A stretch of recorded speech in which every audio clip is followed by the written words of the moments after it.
Hi guys, I'm Prerna and welcome back. I hope you all are doing well. So आज हम लहंगों के बारे में बात करेंगे. मैं आपके साथ कुछ टिप्स शेयर करूंगी जो आप लहंगे की शॉपिंग करते वक्त दिमाग में रख सकते हैं depending on what your body type is and what your personal style is.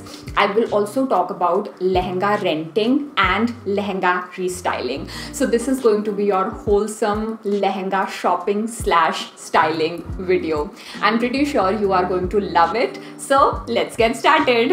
So my first tip is based on a personal experience जो मैंने अपनी wedding reception का लहंगा खरीदते वक्त feel करा, and that is look for the size of the embroidery and how it photographs. मैं आपको story के थ्रू एक्सप्लेन करती हूँ. सो जब मैं अपनी वेडिंग रिसेप्शन पर लहंगा पहनने के लिए 2-3 लहंगे ट्राई कर रही थी, मुझे एक लहंगा बहुत ज़्यादा पसंद आया. उसमें पतला पतला और बारीक काम हो रखा था और वो दूर दूर फैला हुआ था. दूसरी तरफ एक और लहंगा मुझे अच्छा लग रहा था, बट उस पर ना काम बड़ा बड़ा और भरा हुआ था. बहुत पास पास बड़ा बड़ा एम्ब्रॉयडरी का काम हो रखा था. I was obviously gravitating towards वो वाला लहंगा जिसमें छोटा और पतला काम हो रखा था. But when I tried those two lehengas और मेरी मम्मी ने मेरी पिक्चर खींच के दिखाई, मुझे ऐसा लगा जिस लहंगे में बड़ा बड़ा और भरा हुआ काम हो रखा था उसकी फ़ोटोग्राफ ज़्यादा अच्छी आ रही है कंपेयर टू द लहंगा जो पास से देखने में ज़्यादा सुंदर लग रहा था. So this is going to be like the most important tip because special occasion है, सब इतनी मेहनत करके तैयार होते हैं. The least one can expect is कि फ़ोटो अच्छी आए. वॉट इफ़ आपने सब तैयारी करी और लहंगे की फ़ोटो देखकर आपको ऐसा लगे यार इन पर्सन ज़्यादा अच्छा लग रहा था, फ़ोटो में इतना सुंदर नहीं लग रहा. सो make sure you keep this in mind because ये मेरी सिस्टर के साथ भी हुआ था. हमने चांदनी चौक से लहंगा खरीदा था उसके लिए. बहुत सुंदर लहंगा था पेस्टल कलर का, उस पर छोटा और पतला काम हो रखा था. हमें ऐसा फील हुआ मेरे रिसेप्शन की पिक्चर्स देखकर कि उसका लहंगा फोटोग्राफ में इतना सुंदर नहीं लग रहा जितना एक्चुअल में था. So make sure you take pictures of your lehenga.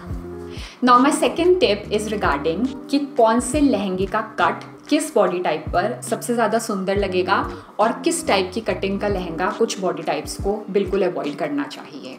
सबसे पहले एक गुड न्यूज़ देती हूँ, दैट इज़ कि मोस्ट कॉमनली बनने वाले लहंगे जो कलीदार लहंगे होते हैं या राउंड कट लहंगा होता है या ए लाइन लहंगा होता है, ये मोस्ट कॉमनली बनते हैं और ये लहंगे मोस्ट बॉडी टाइप्स पर बहुत अच्छे लगते हैं. आई थिंक सारे बॉडी टाइप्स पर इस टाइप के लहंगे अच्छे ही लगते हैं.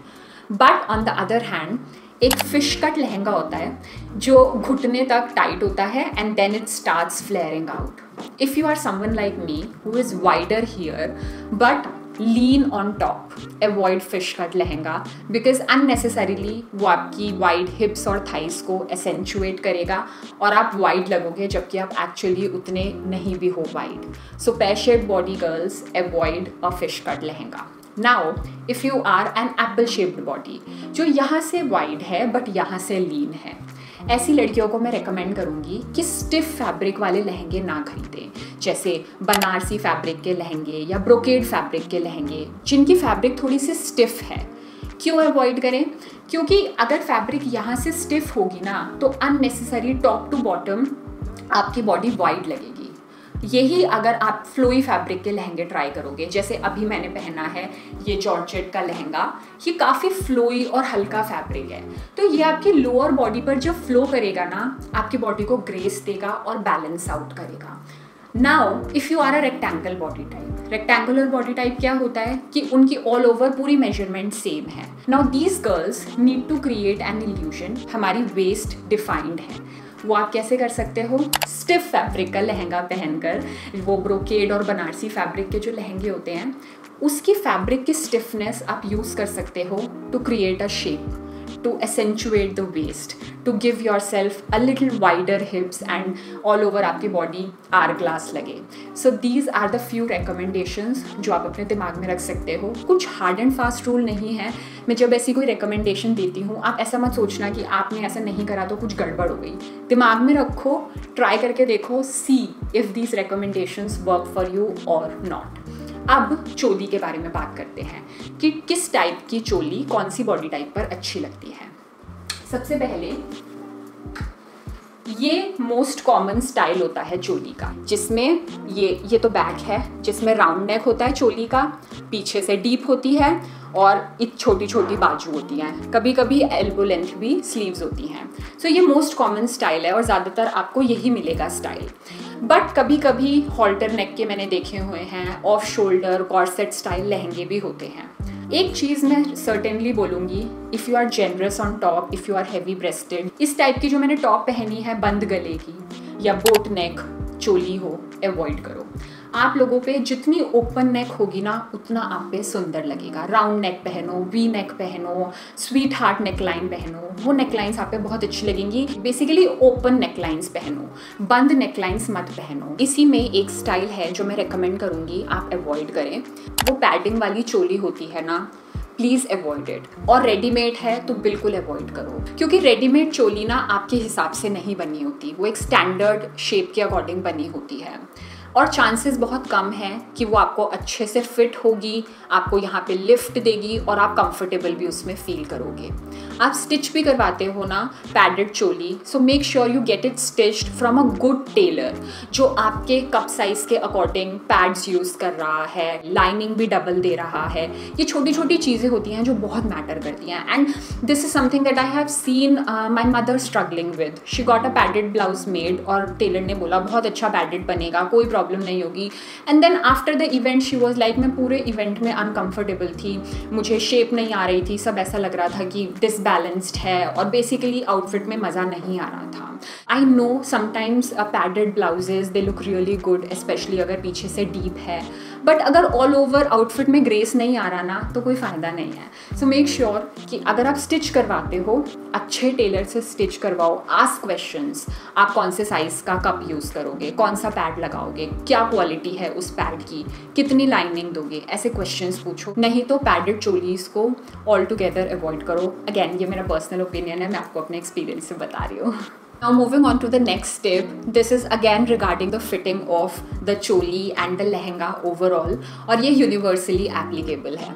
That is undergarments पहले finalize करो जो आप पहनने वाले हो मेन डे पर और फिर अपने लहंगे की फिटिंग फाइनलाइज करो। This actually was a life saver tip for me, मेरी मम्मी ने मुझे दी थी ये टिप और इसीलिए जब मैं अपने वेडिंग ट्रूज़ो को बना रही थी ना, मैंने सबसे पहले अपनी जो भी मैं ब्रा पहनूंगी उसे फाइनलाइज करा और फिर अपने बाकी आउटफिट्स बनवाए। ट्रायल्स पर जाती थी, मेजरमेंट्स के लिए जाती थी, उसी अंडरगारमेंट को पहनकर जाती थी जो मैं एक्चुअल डे पहनूंगी।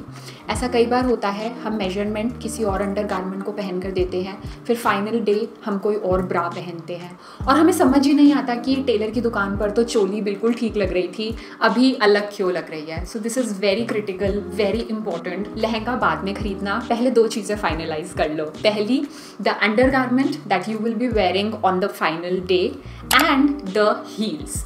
जब आप लहंगा खरीदते हो वो आपकी हाइट के अकॉर्डिंग उसे फिर कस्टमाइज करते हैं, उसे एडजस्ट करते हैं। मेक श्योर जो हील्स आप फाइनल डे पहनकर जा रहे हो उसे अपने साथ कैरी करो। जब मेजरमेंट दोगे उन हील्स को पहनकर ही मेजरमेंट दो ताकि लास्ट मिनट आपके लिए कोई भी सरप्राइजेस ना हो। Now my next tip is regarding the घेरा ऑफ द लहंगा। एक ब्राइडल लहंगा जिसमें 24 कलियां हैं उसको बहुत अच्छा माना जाता है, वो बहुत रॉयल, लग्जूरियस, एक्सट्रावेगेंट, ऑप्यूलेंट, जो भी वर्ड लेना है वो ऐसा लगता है। बट कलियां जितनी कम होती जाएंगी ना उतना लहंगा कम ग्रेसफुल लगेगा and you will not believe, I have seen real brides wearing lehenga जिसमें कोई घेरा नहीं है, वो ऑलमोस्ट स्कर्ट लग रहा है और ना वो बिल्कुल अच्छे नहीं लगते। सो जब आप ऑनलाइन लहंगा खरीद रहे हो या ट्राई भी कर रहे हो ना शॉप पर जाकर, उसका घेरा ज़रूर चेक करो। लहंगे में एम्ब्रॉयडरी हल्की सी ऊपर नीचे हो इतना फ़र्क नहीं पड़ेगा जितना घेरे का फ़र्क पड़ेगा। इससे अब नेक्स्ट टिप पर चलते हैं, दैट इज़ ज्वेलरी। मुझे पर्सनली ऐसा फील होता है कि ज्वेलरी हाईली अंडररेटेड है। हम क्या करते हैं, अच्छा लहंगा खरीदने पर फोकस करते हैं और इस बात पे फोकस नहीं करते कि ज्वेलरी क्या पहनने वाले हैं। कई बार हम रेंट पर ज्वेलरी ले लेते हैं ये सोचकर कि ज्वेलरी तो इतना काम आएगी नहीं, क्या करना खरीद के। But I personally have felt कि वो लहंगा इतना काम नहीं आता जितना एक्चुअल वो ज्वेलरी काम आती है। मेरी शादी के बाद के ऐसे बहुत सारे फंक्शंस थे जिसमें मैंने एक साड़ी के साथ अपने लहंगे वाली ज्वेलरी ही स्टाइल कर ली और वो बहुत अच्छी लग रही थी। अच्छी क्वालिटी की ज्वेलरी खरीदे, वो भी उतना ही मैटर करता है आपका पूरा लुक क्यूरेट करने के लिए, क्योंकि ज्वेलरी बना भी सकती है और बिगाड़ भी देती है कई बार लुक को। नेक्स्ट होगा point, this is specially applicable अगर आप ब्राइडल लहंगा खरीद रहे हो। लहंगे के साथ ज़्यादातर एक ही दुपट्टा आता है। सो दूसरा दुपट्टा या तो आप खरीद सकते हो या मैं आपको टिप देना चाहती हूँ कि आप DIY कैसे कर सकते हो सेकंड दुपट्टा। एक सेकेंड, ये दुपट्टा है जो हम लोगों ने बनाया था। हमने नई सड़क जो चांदनी चौक में है उससे हमने फैब्रिक खरीदी, ये गोल्डन, और बस एक किनारी बाज़ार से ये किनारी खरीद ली और ये बहुत सुंदर और प्यारा दुपट्टा तैयार हो गया जो काफ़ी वर्सेटाइल है। ये सूट के साथ भी चल जाता है और लहंगे और आउटफिट्स के साथ मिक्स एंड मैच हो जाता है। नेट की फैब्रिक लो अगर सर पे लेना है ताकि बहुत ज़्यादा सर पे हैवी ना लगे, शेयर लाइट वेट फैब्रिक लो और साथ में किनारी लगा लो, दैट इज़ इट।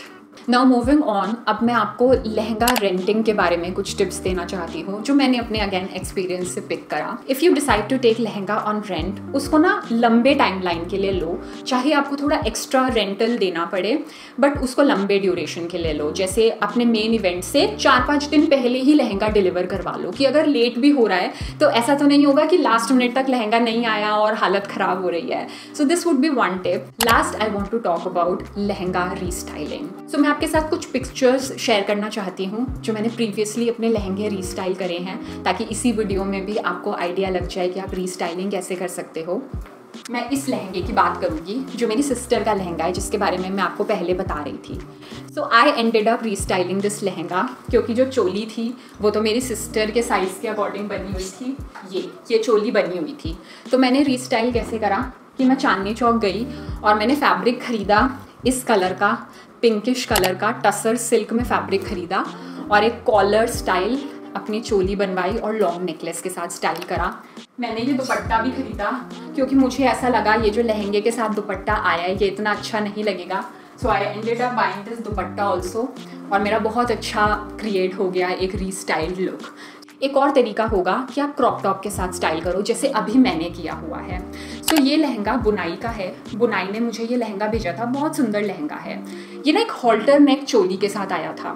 मुझे हॉल्टर नेक स्टाइल वैसे तो अच्छा लगता है बट साथ में पहनकर पता नहीं मज़ा नहीं आ रहा था। So I bought this crop top, इसमें ऐसे यहाँ से ना कट बना हुआ है जो बहुत सुंदर और अपीलिंग लगता है।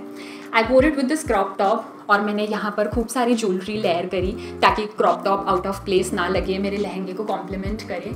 And that is it. Again this jewellery I already had in my closet.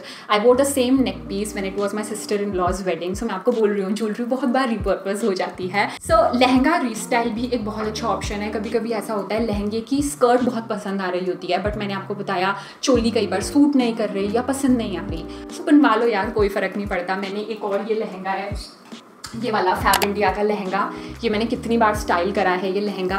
ये वाला लहंगा भी मैं आपको दिखाना चाहती हूँ। ये अभी मैंने पिछले वीडियो में इस लहंगे को स्टाइल करा था। इसकी चोली लंबे स्टाइल की है, ये स्कर्ट आपको पता है बहुत तरीक़ों से स्टाइल हो सकती है। उस वीडियो को सबने देखकर यही बोला कि प्रेरणा इस स्कर्ट को स्टाइल करना, ये कोई कहने की बात है, ज़रूर होगा। एंड या दिस इज़ इट। यही है मेरे लहंगे के बारे में tips. I really hope you enjoyed this video. Thumbs up देना अगर वीडियो पसंद आया। Thank you for watching. आप अपना ध्यान रखना, बाय।